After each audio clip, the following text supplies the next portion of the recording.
Imagine you've just stepped inside after a tough day, and suddenly, that familiar thought, just one glass to relax. Why does the brain so skillfully justify this desire, even after several weeks of sobriety? How do these automatic thoughts trigger the familiar compromise script? Fatigue, stress, routine. They quietly open the door to an inner dialogue. Automatic thoughts arise right when your strength runs out. The brain looks for a shortcut to relief, and the logic of compromise becomes especially convincing. I deserve it. Everyone does it. Nothing will happen. Familiar arguments, right?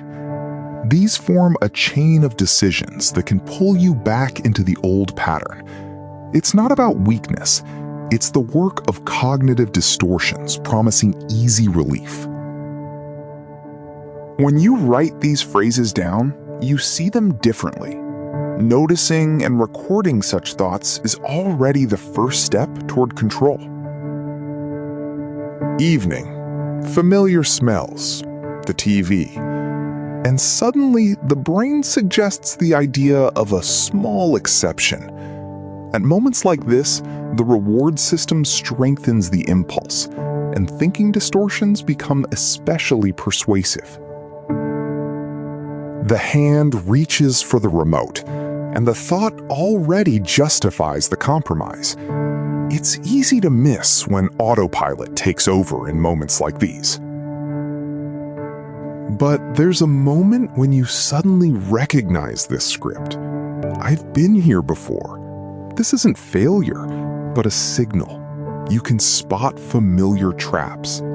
Awareness of repetition is the first step to freedom. Writing the thought in a journal, even a simple phrase, is a way to say stop to yourself. By noting the time and situation, you create space between impulse and action. This is no longer autopilot. Thought is not action. It's just the brain's script, and your choice is still ahead. Pause and ask yourself halt questions. Are you hungry, angry, lonely, or tired? Often the true cause of craving isn't alcohol, but a basic need.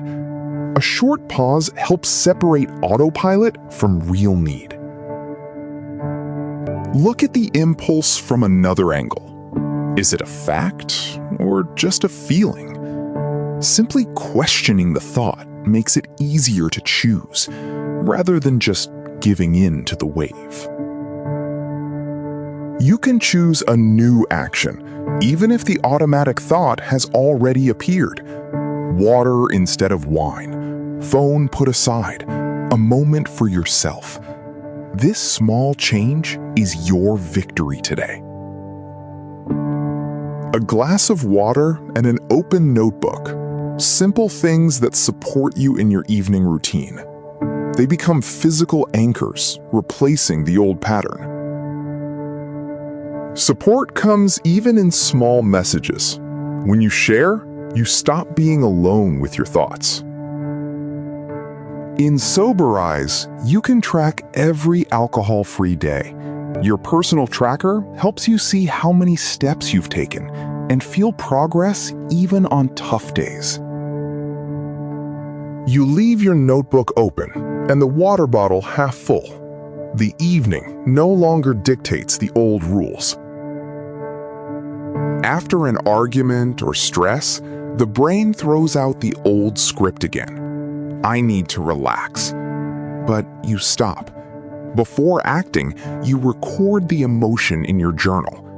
Acknowledging tension isn't weakness, but a way to keep it from controlling you. You review your list of triggers and notice some scripts repeat. This isn't coincidence. Your brain is learning to recognize automatisms and gradually change them. Every small step is already change. Even one pause or one note is a contribution to a new pattern. You sit on a bench, take a deep breath, and write down, "Today you managed to stop in time." Even a small victory is your resource for next time. Walking home in the evening, reminders of perfect sobriety give way to a simple decision to take at least one conscious step. Progress isn't perfection, but moving forward, even on hard days. Do you remember your first automatic thought after a tough day? Share your experience in the comments. You stand at the door after a hard day. Pause, breathe, and choose not to escape into the old script, but to leave yourself a chance for a new habit. Just one. It's harmless. A classic distortion. The brain downplays consequences to greenlight the compromise. The first step is just noticing this thought, not automatically agreeing with it.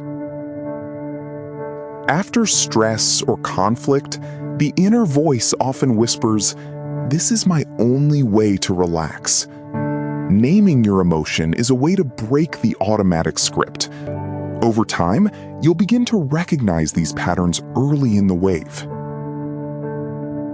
Even after several weeks, automatic thoughts can return in waves.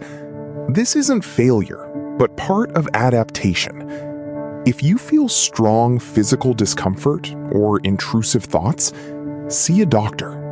You don't have to go through this alone. Soberise has a CBT assistant with whom you can discuss automatic thoughts even late at night. Here, your internal struggle won't go unnoticed, and you're not alone in this process. Next time the inner argument arises, write it down. Is this fact or just interpretation? This simple habit helps prevent automatic scripts from controlling your actions. If you do give in to an automatic thought, don't devalue your past experience. Writing down the situation and drawing conclusions isn't defeat, but learning. No change happens in a single day. Every pause, every note, or talk with support is practice that gives you back control. Tomorrow will be a new chance to take a small step. Liked this? Subscribe for more deep dives. Inside Soberise, 100 articles across 5 sections, plus a recovery timeline showing what changes in your body and mind after a day, a week, a year without alcohol. Free on Soberise.net, Google Play, and the App Store.